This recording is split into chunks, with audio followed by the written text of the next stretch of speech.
Welcome to Shukla study point. आप सभी का स्वागत है आपके अपने YouTube channel Shukla study point में। मैं शिवम शुक्ला आप सभी दोस्तों का हार्दिक स्वागत करता हूं।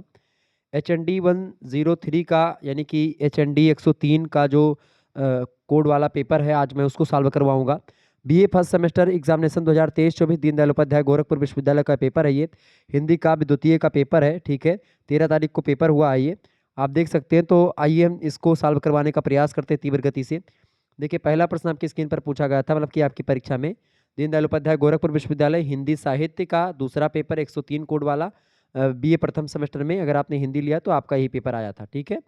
तो अगले वर्ष यानी कि 2025 की परीक्षाओं के लिए बहुत महत्वपूर्ण है, तो आप इस वीडियो को देख डालिएगा। अगला प्रश्न और अपना आप मिला लीजिए जिनका है और जिनकी परीक्षा में ऑब्जेक्टिव प्रश्न होने वाले हैं वो सभी लोग इसको देख लीजिएगा। निम्नलिखित में से अज्ञे का काव्य संग्रह इनमें से कौन सा है? देखिए प्रश्न क्या पूछा गया है, निम्नलिखित में से अज्ञे का काव्य संग्रह इनमें से कौन सा है? देखिए, अज्ञे का काव्य संग्रह जो है हरी घास पर क्षणभर, ये अज्ञे का काव्य संग्रह है। और ये भूरी भूरी खाक धूल, ये किसका काव्य संग्रह है? ये मुक्ति बोध का है, ठीक है। ये बात ध्यान रखेंगे। इसका करेक्ट आंसर क्या हो जाएगा? ए ऑप्शन अज्ञे, ठीक है। अज्ञे का कौन सा? हरी घास पर क्षणभर, ए ऑप्शन। अगला प्रश्न है, आधुनिक युग की मीरा के नाम से किसको जाना जाता है? आधुनिक युग की मीरा किसको कहते हैं? महादेवी वर्मा जी को आधुनिक युग की मीरा कहते हैं, बी ऑप्शन करेक्ट आंसर होगा इसका। अगला प्रश्न, इनमें से कौन सी रचना पंत की है? पल्लव, युगबाणी, लोकायतन, ये सब रचनाएं सुमित्रा नंदन पंत जी की हैं। प्रकृति के सुकुमार कवि, option number D correct answer होगा।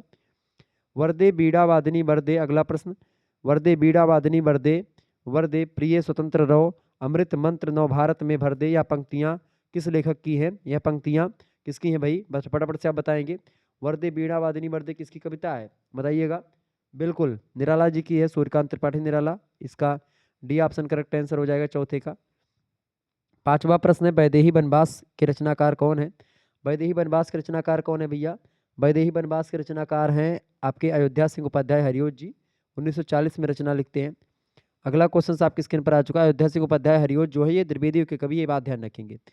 छठा नंबर प्रश्न है, दिवस का अवसान समीप था, गगन था कुछ लोहित हो चला, पंक्ति के रचनाकार कौन है? तो इस पंक्तियों को किसने लिखा है? इस पंक्तियों को लिखा है अयोध्या सिंह उपाध्याय हरिओत जी ने, डी ऑप्शन करेक्ट आंसर होगा। अगला प्रश्न सातवां नंबर, निज भाषा उन्नति यह है, सब उन्नति को मूल, बिन निज भाषा ज्ञान के मिटे न ही को सूल। ये दोहा आपके पाठ्यक्रम में संकलित है और ये भारतेंदु हरिश्चंद्र का दोहा है, option number B correct answer होगा। अगला क्वेश्चन है, रोवहु सब मिल आवहु भाई, हा हा भारत दुर्दशा न देखी जाई, ये पंक्तियां भी भारतेंदु हरिश्चंद्र की है, ए ऑप्शन करेक्ट आंसर होगा। अगला क्वेश्चन आप देखिएगा, 9वां नंबर, निम्नलिखित में से किसका संपादन भारतेंदु हरिश्चंद्र ने नहीं किया है? कवि बचन सुधा का जो है इन्होंने किया है। हरिश्चंद्र चंद्रिका का भी प्रकाशन किया, बाला बोधनी का भी प्रकाशन किया, तीनों हरिश्चंद्र की पत्रिकाएं हैं। जबकि ब्राह्मण पत्रिका के संपादक कौन है? प्रताप नारायण मिश्रा जी हैं, ठीक है, ध्यान रखिएगा। सी ऑप्शन करेक्ट आंसर होगा। भारतेंदु जी ने ब्राह्मण पत्रिका का संपादन नहीं किया, किसने किया? पंडित प्रताप नारायण मिश्रा जी ने किया, ठीक है। आगे देखिएगा, अगला प्रश्न है, इनमें से कौन भारतेंदु मंडल का लेखक नहीं है? भारतेंदु मंडल के लेखक अयोध्या सिंह उपाध्याय हरिओत नहीं है, ये द्विवेदी युग के लेखक हैं। बाकी प्रताप नारायण मिश्रा, बालकृष्ण भट्ट, बद्रीनाथ चौधरी, प्रेमगन, ये तीनों भारतेंदु मंडल के लेखक हैं। क्लियर? तो ये ऑप्शन करेक्ट आंसर होगा। अगला प्रश्न देखेंगे, 11वां नंबर प्रश्न है, पैरोडी, स्याया और लावनी आदि शैली रूपों में कविताएं किसने लिखी हैं? देखिए यहाँ पर तो क्लियर नहीं इस प्रश्न का उत्तर क्या होगा, लेकिन जहां तक है भारतेंदु जी ने ऐसी रचनाएं लिखी हैं, भारतेंदु जी, ठीक है। तो बी आप लगा सकते हैं, लेकिन मैं श्योर नहीं हूँ इसमें, ठीक है। अगला क्वेश्चन आप देखिएगा, निम्नलिखित में से भारतेंदु हरिश्चंद्र का काव्य संग्रह इनमें से कौन सा है? बताएं। भारतेंदु का काव्य संग्रह प्रेम सरोवर, प्रेम माधुरी, प्रेम फुलवारी, तीनों है, डी ऑप्शन। अगला क्वेश्चन आपके स्क्रीन पर आ चुका है, इनमें से एक नई कविता की विशेषता नहीं है। देखिए, नई कविता की विशेषता जो है बौद्धिकता, अतिशय व्यक्तिकता और क्षणवादिता, ये तीनों है। श्रृंगार निरूपण उसमें नहीं है, ये रीतिकाल की विशेषता है, बी ऑप्शन करेक्ट आंसर होगा। अगला प्रश्न, छायावाद के प्रथम प्रयोक्ता मुकुटधर पांडे जी हैं, option number B correct answer हो जाएगा। अगला प्रश्न है, महावीर प्रसाद द्विवेदी ने सरस्वती पत्रिका का संपादन भार कब संभाला? 1903 ईस्वी संभाला, बी ऑप्शन करेक्ट आंसर होगा। अगला प्रश्न है, आधुनिक काल को हिंदी नवजागरण काल किसने कहा? आधुनिक काल को हिंदी नवजागरण काल किसने कहा? रामविलास शर्मा जी ने कहा। 16 में करेक्ट आंसर क्या हो जाएगा? B option, doctor Ramvilas Sharma. अगला क्वेश्चन से, आधुनिक काल को गद्य काल किसने कहा? आचार्य रामचंद्र शुक्ल जी ने कहा, डी ऑप्शन करेक्ट आंसर होगा। अगला प्रश्न, छायावादी कविता में नारी स्त्री की छवि किस रूप में है? तो पुरुष के प्रेरक शक्ति के रूप में नारी का प्रयोग है, ए ऑप्शन करेक्ट आंसर होगा। अगला प्रश्न है महाप्राण किस छायावादी कवि के नाम से पहले जुड़ता है? तो महाप्राण Nirala, option number C correct answer हो जाएगा, सी ऑप्शन निराला, सूर्यकांत त्रिपाठी निराला जी। अगला प्रश्न है और देखा वह सुंदर दृश्य नयन का इंद्रजाल अभिराम कुसुम वैभव में लता समान चंद्रिका से लिपटा घनश्याम। बताइए ये पंक्तियां किस लेखक की हैं? तो ये कामायनी महाकाव्य की है, और आपको बता दूं कि ये भारतेंदु जयशंकर प्रसाद की रचनाएं हैं। जयशंकर प्रसाद के द्वारा लिखित पंक्तियां हैं, कामायनी महाकाव्य है, ठीक है। और जो स्थान भक्ति काल में रामचरितमानस को दिया जाता है वही स्थान छायावाद में आकर के इनकी कामायनी को मिलता है, प्रसाद जी की, ठीक है। इसमें कौन सा गुण है? तो भाई प्रसाद जी की कामायनी की रचनाओं में और खास करके इस पंक्तियों में कौन सा गुण है भाई? तो इस पंक्तियों में कौन सा गुण मिलेगा आपको? माधुर्य गुण मिलेगा, बिल्कुल बी ऑप्शन करेक्ट आंसर हो जाएगा, माधुर्य गुण। नेक्स्ट क्वेश्चन आपके स्क्रीन पर आ चुका है 21 नंबर। संध्या सुंदरी कविता की विशेषता क्या है? संध्या सुंदरी कविता की क्या विशेषता है? देखिए चित्रात्मकता, खड़ी बोली का प्रयोग और प्रकृति का मानवीकरण, तीनों, डी ऑप्शन करेक्ट आंसर हो जाएगा। वैसे प्रकृति का मानवीकरण किया गया है और खड़ी बोली का प्रयोग भी है, चित्रात्मकता भी संध्या सुंदरी कविता में आपको मिलेगा। अगला क्वेश्चन आपके स्क्रीन पर आ चुका 22 नंबर। नील परिधान बीच सुकुमार खुल रहा मृदुल अधखुला अंग खिले हूँ जो बिजुली के फूल मेघ बन बीच गुलाबी रंग। इन पंक्तियों में किस रस की अभिव्यक्ति हुई है? श्रृंगार रस की, ऑप्शन नंबर इसका सी करेक्ट आंसर होगा। अगला प्रश्न 23 नंबर देखेंगे। निज भाषा उन्नति है सब उन्नति को मूल बिन निज भाषा ज्ञान के मिटत न ही को सूल। ये पंक्तियां किस छंद में लिखी गई हैं? तो ये दोहा छंद में लिखी गई। किसने लिखा है? भारतेंदु हरिश्चंद्र जी ने लिखा है। अगला क्वेश्चन से 24 नंबर। प्रिय प्रवास किस युग की रचना है? प्रिय प्रवास एक महाकाव्य है, ठीक है, और ये द्विवेदी युग की रचना है, लिखा है अयोध्या सिंह उपाध्याय हरिओत जी ने। इसका बी ऑप्शन करेक्ट आंसर होगा। आगे देखिएगा भारतेंदु योगीन कविताओं की काव्य भाषा मुख्यतः थी, बताएं। 25 का करेक्ट आंसर क्या हो जाएगा?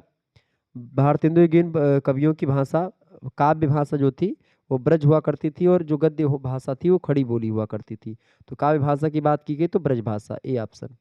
26 नंबर क्वेश्चन से खड़ी बोली का प्रथम महाकाव्य माना जाता है, प्रिय प्रवास को माना जाता है। किसने लिखा है? अयोध्या सिंह उपाध्याय हरिओत ने लिखा है, ठीक है। साकेत महाकाव्य के रचयिता कौन है? मैथिली गुप्त जी हैं। द्विवेदी युग की रचना ये भी है और ये भी द्विवेदी युग की है। कामायनी छायावाद की रचना है और महाकाव्य है, जयशंकर प्रसाद जी ने लिखा है। आगे देखिएगा अगला अगला प्रश्न आपकी स्क्रीन पर आ चुका है 27 नंबर।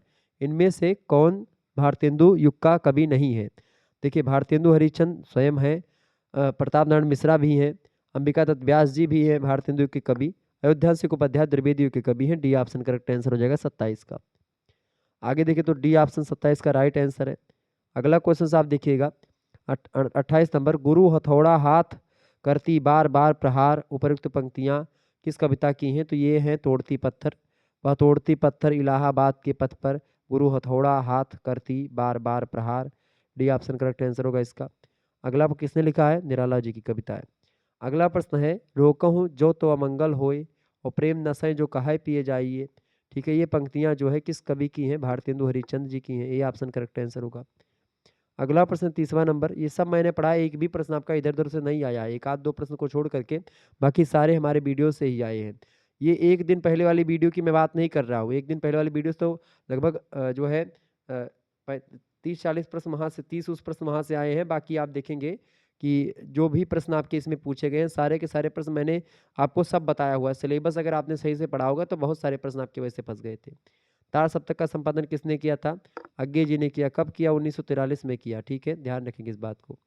मैं कई बार आपको चीज़ें समझाता रहता हूँ, लेकिन आप लोग जो है कि पढ़ते नहीं तो फिर गलत करके चले जाते हैं। प्रयोगवाद का आरंभ किस रचना से हुआ? भाई तार सप्तक से हुआ, प्रथम तार सप्तक। मैंने आपको बताया था कि तार सप्तक का मतलब होता है प्रथम तार सप्तक, 1943 में प्रकाशित हुआ है, ठीक है। ये ऑप्शन करेक्ट आंसर होगा। अगला प्रश्न है मैं नीर भरी दुख की बदली शीर्षक कविता किसने लिखी है? मैं नीर भरी दुख की बदली क्रंदनों में चिर निस्पंद बसा नैनों में दीपक से जलते पलकों पर निर्झड़ी मछली। इसकी है Mahadevi Verma, option number C correct answer होगा। कामायनी का दूसरा सर्ग क्या है? पहला सर्ग का नाम बताओ। कामायनी का पहला सर्ग चिंता सर्ग, ठीक है। इसके बाद में कौन सा? दूसरा आशा सर्ग होता है। तीसरा कौन सा सर्ग है? श्रद्धा सर्ग है। चौथा कौन सा है? काम। ये तीनों मतलब पहला दूसरा तीसरा और चौथा ये एकदम सीरियल से लिखे हैं। तो क्या पूछा गया? दूसरा सर्ग आशा सर्ग, बी ऑप्शन करेक्ट आंसर होगा। अगला प्रश्न 34 नंबर। कामायनी के हृदय का प्रतीक पात्र कौन है? देखें, ईड़ा की अगर बात करें तो ईड़ा जो है ये बुद्धि की प्रतीक है, ठीक है। श्रद्धा जो है वो हृदय की प्रतीक है, और मन जो है ये किसका प्रतीक है? मन मतलब कि श्रद्धा जो है, मतलब श्रद्धा जो है हृदय का प्रतीक है, ठीक है। और मनु जो है वो मन का प्रतीक है। क्लियर, ध्यान रखेंगे इस बात को। तो अब प्रश्न क्या है, हृदय का प्रतीक कौन है? तो हृदय का प्रतीक कौन है? हृदय का प्रतीक है श्रद्धा। Option number B correct answer होगा। श्रद्धा हृदय का प्रतीक है। अगला क्वेश्चन आप देखेंगे, इनमें से कौन सी कविता मुक्ति बोध की है? बताइएगा, इनमें से कौन सी कविता मुक्ति बोध की? भाई 35 नंबर का करेक्ट आंसर क्या हो जाएगा? कौन सी कविता मुक्ति बोध की है? भूल गलती ये मुक्ति बोध की है। नदी के दीप तो आप जानते हैं किसकी है। नदी के दीप किसकी रचना है? नदी के दीप निराला जी की है, सॉरी अज्ञे जी की है, सच्चिदानंद हीरानंद वासन अज्ञे की है नदी के दीप कविता। राजे ने रखवाली की, बड़ी अच्छी कविता है, किसकी है? निराला जी की है। मौन निमंत्रण किसकी है? प्रकृति के सुकुमार कवि सुमित्रानंद पंत की है मौन निमंत्रण। ये है निराला की, ये है अज्ञे की, और ये है मुक्तिबोध की, गजानन माधव मुक्तिबोध। अगला प्रश्न 36 नंबर, किंतु हम हैं दीप हम धारा नहीं है, स्थिर समर्पण है हमारा, हम सादा के दीप है, स्रोतवाहिनी की किंतु हम बहते नहीं। उपयुक्त पंक्तियां किस कविता की हैं? ये नदी के दीप की पंक्तियां हैं, ये ऑप्शन करेक्ट आंसर होगा इसका। अगला क्वेश्चन आप देखिएगा, अगला प्रश्न 37 नंबर, सुमित्रानंदन पंत ने जर्जर मान्यताओं के नष्ट होने की बात किस कविता में कही है? दुत झरो जगत के जीर्ण पत्र में, बिल्कुल इसमें ऑप्शन नंबर इसका ए करेक्ट आंसर होगा। अगला क्वेश्चन है 38 नंबर, प्रथम रश्मि किस प्रकार की कविता है? बताइएगा, 38 नंबर करेक्ट आंसर क्या हो जाएगा? प्रथम रश्मि किस प्रकार की कविता है? तो प्रथम रश्मि जो है वो प्रकृति चित्रण प्रधान रचना है, ऑप्शन नंबर इसका सी करेक्ट आंसर होगा। कि लेखक कौन है प्रथम रश्मि के? प्रथम रश्मि का आना रंगीर तूने कैसे पहचाना, किसकी है? पंत जी की। अगला प्रश्न है, बाले तेरे बाल जाल में कैसा उलझा दू लोचन, छोड़ अभी से इस जग को, बताएं। छोड़ प्रकृति से भी माया तोड़ ऐसे है, छोड़ ध्रुवों की मृदु छाया तोड़ प्रकृति से भी माया, बाले तेरे बाल जाल में कैसे उलझा दो लोचन, बताएं। छोड़ अभी से इस जग को, ये पंक्तियां किसकी हैं? बिल्कुल पंत जी की हैं, सी ऑप्शन। अगला क्वेश्चन आप देखेंगे 40 नंबर, सुमित्रानंदन पंत के काव्य में निम्न में से कौन सी विशेषता निहित है? देखिए, विषय और शैलीगत गतिशीलता भी है, शिल्प का अधिक अधिक मतलब कि अधिकाधिक महत्व भी है, और चित्र भाषा का भी प्रयोग किया है। डी ऑप्शन करेक्ट आंसर हो जाएगा, डी ऑप्शन यानी 40 का डी ऑप्शन। आगे देखिएगा, अगला क्वेश्चन आपकी स्क्रीन पर आ चुका है। 41 नंबर, महादेवी वर्मा के काव्य में शामिल तत्व कौन सा है? देखिए, जागरण की चेतना, स्वतंत्रता की कामना और दुख की अनुभूति, ये सभी हैं, option number D correct answer हो जाएगा, 41 का भी डी। आगे देखिएगा, अगला प्रश्न है, महादेवी वर्मा के काव्य की विशेषता मतलब प्रमुख विशेषता इनमें से है। देखिए, प्रगतिवादी चेतना नहीं है, प्रयोगवादी भी चेतना नहीं, इनमें से कोई नहीं होगा नहीं। रहस्यवादी भावना छायावादी काव्यों में आपको देखने को मिलेगी। छायावाद में रहस्यवाद आपको मिलेगा प्रसाद के यहाँ भी, निराला के यहाँ भी, पंत के यहाँ भी, और इनके महादेवी जी के यहाँ भी। अगला प्रश्न है 43 नंबर, जाक तुझको दूर जाना, ठीक है, कविता संबोधित करती है, स्वाधीनता सेनानियों को संबोधित करती है, ठीक है, ऑप्शन नंबर इसका ए करेक्ट आंसर हो जाएगा। स्वाधीनता सेनानियों को ये संबोधित करती है। हालांकि दूसरा ऑप्शन क्या है, जीवन संघर्ष के पथ पर अग्रसर प्रतीक को भी, बिल्कुल ये भी हो सकता है।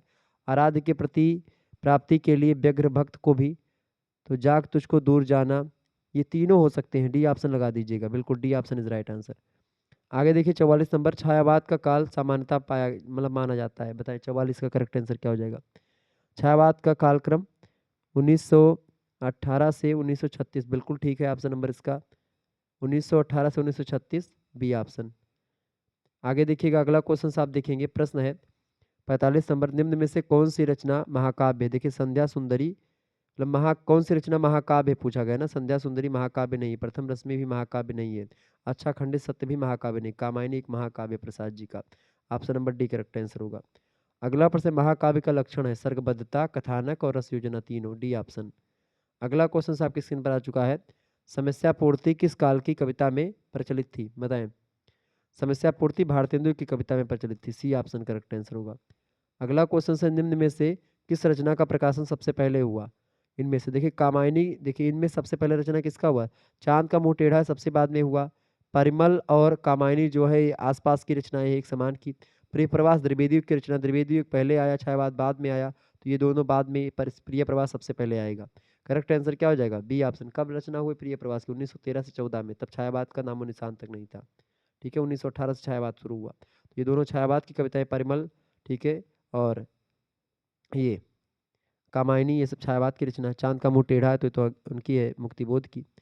अगला क्वेश्चन से तो प्रगतिवाद में चले जाएंगे। अगला प्रश्न है, प्रगतिवाद काव्य की प्रवृत्ति कौन सी है इनमें से? प्रगतिवाद काव्य की प्रवृत्ति 49 नंबर का करेक्ट आंसर क्या हो जाएगा? बिल्कुल शोषितों की दीनता का चित्रण है, शोषक वर्ग के प्रति घृणा है, सामाजिक जीवन का यथार्थ चित्रण भी किया गया है। डी ऑप्शन, उपयुक्त सभी चीजें करी गई हैं। अगला क्वेश्चन है 50वां नंबर प्रश्न और लास्ट प्रश्न इस वीडियो का। देखिए प्रश्न है कि निम्न में से कौन सी विशेषता अयोध्या सिंह उपाध्याय हरिओद की काव्य में नहीं है? तो हरिओद के काव्य में जो है खड़ी बोली का प्रयोग भी है, लोक सेवा की भावना भी है, धर्म और ईश्वर के प्रति अनास्था नहीं है, आस्था की भावना है। तो ये गलत हो जाएगा। वियोग और वात्सल्य वर्णन भी किया गया है। तो 3 बिल्कुल सही, बी ऑप्शन इसका करेक्ट आंसर हो जाएगा। ये जो है धर्म और ईश्वर के प्रति अनास्था, यही गलत है हरिओद के संदर्भ में। तो बी ऑप्शन इसका राइट आंसर। तो इस तरीके से आप लोगों ने बहुत सारे प्रश्नों को समझ लिया और 50 प्रश्न आपके इसके हो गए। तो जिन परीक्षाओं में ऑब्जेक्टिव प्रश्न आते हैं, हिंदी काव्य आपने सब्जेक्ट लिया है तो उनके लिए बहुत महत्वपूर्ण है। इसका पहला पार्ट भी 102 वाला भी मैंने सॉल्व करवा दिया है और 101 वाला मतलब कि 102 वाला और 103 वाला ये आज के मैंने सॉल्व करवा दिया, मतलब कि आज ही दोनों हुए हैं। तो आपका काम हो गया, ठीक है। तो इन दोनों को आप चेक कर लीजिएगा कितने आपके सही हुई, वो रिजल्ट आप बता दीजिए कि सर जी हमारे इतने सही हुए। चलिए फिर मिलते हैं इसी प्रकार से नेक्स्ट वीडियो में। तब तक के लिए जय हिंद जय भारत। आप सभी का बहुत बहुत धन्यवाद। और आप सभी लोगों के अगर पेपर हो गए हैं तो आप सेकंड की तैयारी शुरू कर दीजिए, यानी कि सेकंड सेमेस्टर की तैयारी प्रारंभ कर दीजिए। हमारे चैनल पर प्लेलिस्ट में बहुत सारी वीडियो पड़ी हुई है, सिलेबस पड़ा हुआ है, तो आप देख लीजिएगा प्लेलिस्ट में जाकर के नीचे, ठीक है। धन्यवाद।